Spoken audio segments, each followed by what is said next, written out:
Hello, ladies and gentlemen of YouTube. Welcome back to Musically Sound, a music review show. This is episode 6, and today, Megadeth, Rust in Peace. I was first introduced, like a lot of the music I listen to Megadeth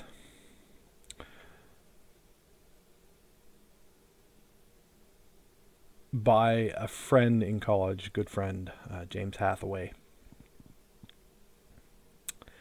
And until that point, I had heard of the band. I knew of the band via VH1 of all places, and the behind the music stories and so forth. So I kind of knew the story, but I hadn't really paid attention to it.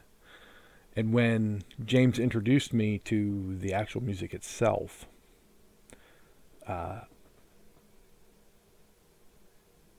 right around my sophomore year, I think. Maybe no, it might have been my freshman year. He introduced me to a plethora of their albums. I didn't know, I guess, where to start as far as the band. He suggested Countdown to Extinction. It was a more commercial sound, much like Metallica's Black Album. And I ended up picking up a compilation. So my first introduction to Megadeth was a compilation. And then Countdown. Countdown's a great album. I love the album. One of my favorite tracks on there is Sweating Bullets. But when I heard this album and the 3 albums before it, this was my niche. This is without a doubt Megadeth's best album. Now, I haven't heard everything past The System Has Failed, so I can't really say 100% that this is, but in my mind, without a doubt, because it's my favorite. Now, there's some other albums. Peace Cells come in right behind it. Obviously, The System Has Failed. The World Needs a Hero. Some of the later albums come right up behind this album, but this album really set the pace as far as Megadeth for me. And I guess it would be one of my top 10 albums for sure. But before I go any further, for Rust in Peace, with old Knucklehead there, give you a little background. Megadeth was formed in 1983 in Los Angeles, California, by Dave Mustaine, David Ellison on bass, Gar Samuelson on drums, and Chris Pullen on guitar. This band was formed post the unfortunate termination of Dave Mustaine's employment with Metallica. They had just gotten to New York, and the other members in the band decided to vote and kick Dave out. This process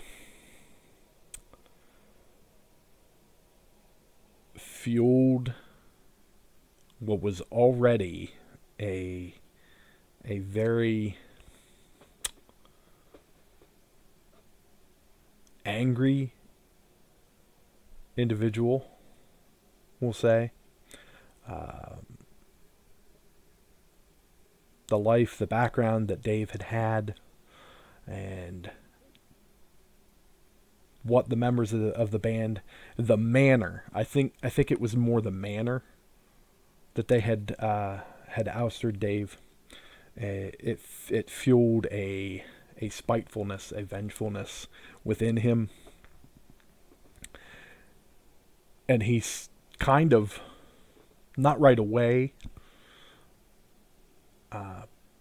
but when it was evident that he was going to form a band, he chose that this was going to be his path. This was going to be his way to get them. So he formed the band.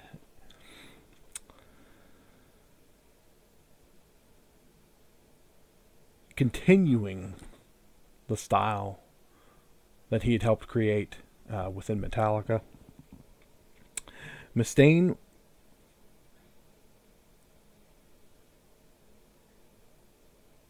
met David Ellefson. So the story goes, Dave was asleep. He had a pounding headache, and all he heard from his neighbor was this low droning burp, burp on the bass.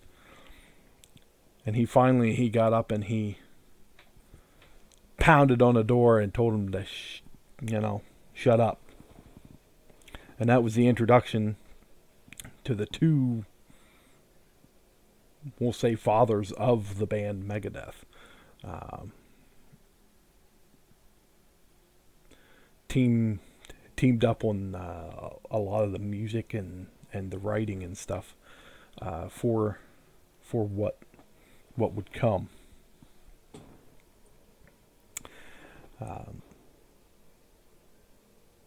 Mustaine and Ellefson hoped to create a jazz-oriented progressive strain of heavy metal based on chops as much as emotional aggression.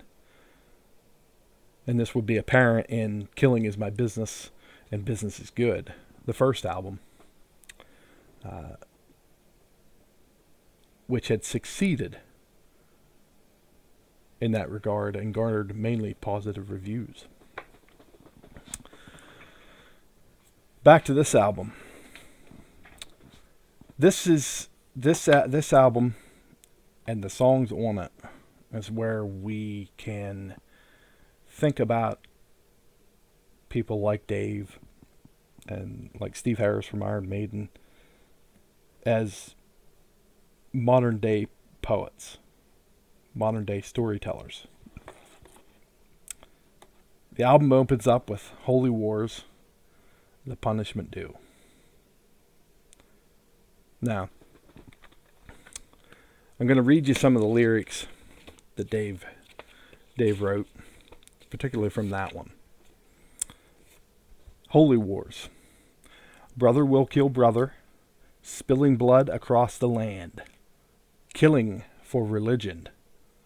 Something I don't understand. So it's basically right there. It's kind of an anti-war song. A country that's divided surely will not stand. My past erased, no more disgrace. No foolish, naive stand. Holy Wars. The Punishment Due, the second part of that song. Wage the war on organized crime. Sneak attacks, rappel down the rocks. Behind the lines, some people risk to employ me. Some people live to destroy me. Either way, they die. They killed my wife and my baby with hopes to enslave me. First mistake, last mistake. So, I don't know. Almost puts me in mind of an Outlaw Josie Wales type scenario, where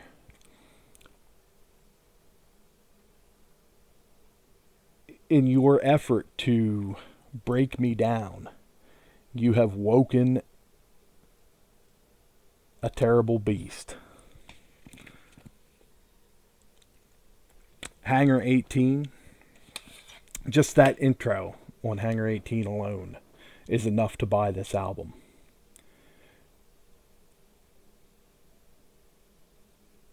It just the opening bridge,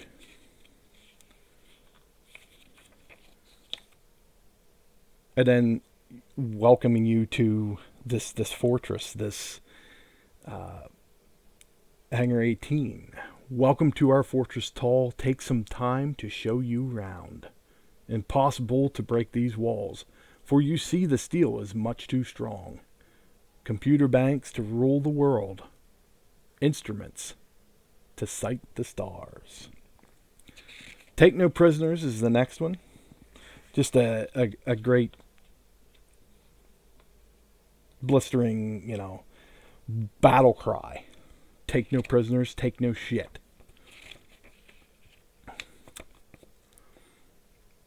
This album would feature Dave Mustaine and David Ellison, but also Nick Menza, may he rest in peace, and Marty Friedman on guitar. And Marty had a unique way of playing where he would turn his hand into the strings like this. Very, very unique way to play. 5 magics, and bestow upon me the knowledge wizard, all knowing, all wise. I want to rule this kingdom. Poison was the cure. I mean, just one after the other. There is not a bad song on this album. Lucretia, Tornado of Souls, which is my favorite song. This morning I made the call, the one that ends it all. Hanging up, I wanted to cry, but damn it, that well has gone dry.